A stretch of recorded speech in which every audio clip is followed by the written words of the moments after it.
Yes, students, our next topic is the challenges ahead. Before that, हमने discuss किया था anti poverty measures. Now अब और भी बहुत सारे चैलेंजेस हैं हमारे आगे. पॉवर्टी के अलावा भी मींस जो कि पॉवर्टी से भी लिंक्ड हैं, हम ऐसा नहीं कह सकते. तो लेट्स सी दिस कि poverty has certainly declined in India. Naturally निश्चित है कि पॉवर्टी डिक्लाइन हुई है इंडिया में, but despite the progress poverty reduction remains India's most compelling challenge.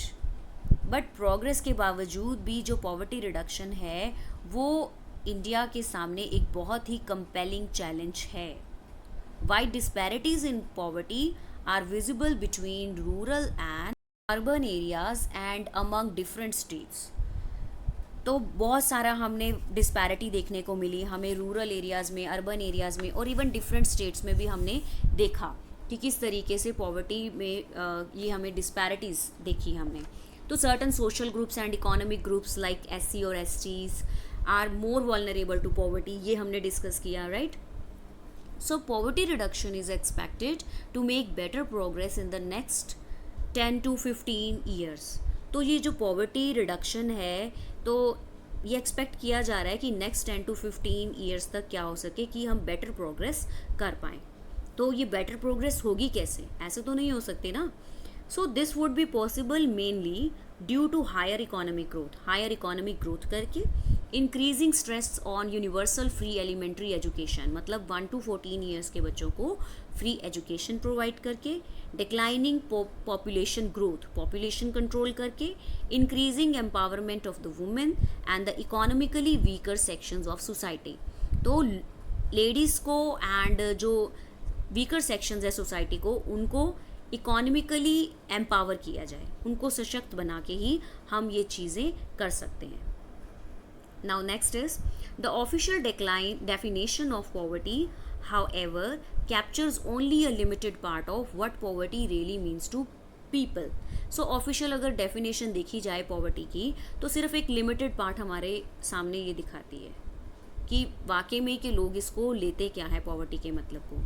So it is about a minimum subsistence level of living rather than a reasonable level of living. तो हम तो सिर्फ minimum subsistence level की बात करते हैं ना poverty के डेफिनेशन में, जबकि हमें रीजनेबल लेवल की बात करनी चाहिए. Now the thing is what is minimum subsistence level. अब जैसे कि हमने बात की थी कि मान लो एक पर्सन 4000 रुपीज़ सैलरी कमा रहा है, ठीक है, या उससे कम कमा रहा है, तो हम उसको बिलो पॉवर्टी लाइन ले लेते हैं.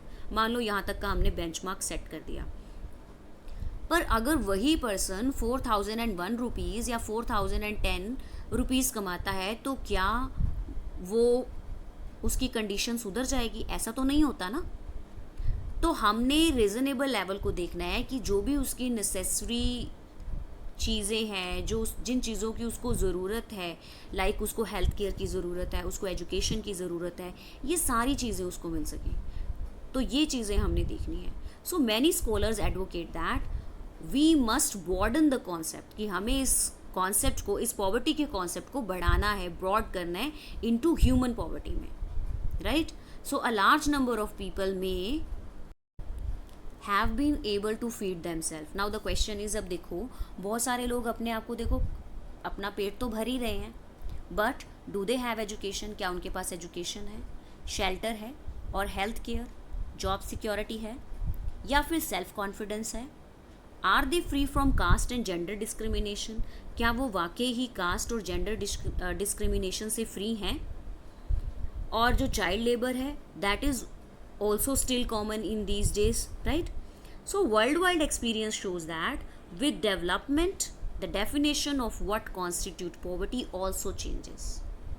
नाउ द थिंग इज, हमें टाइम के चलते, अब देखो सोसाइटी इवॉल्व हो रही है, तो पॉवर्टी की डेफिनेशन में भी चेंजेस आने बहुत ज़्यादा ज़रूरी है, तभी हम डेवलपमेंट कर पाएंगे.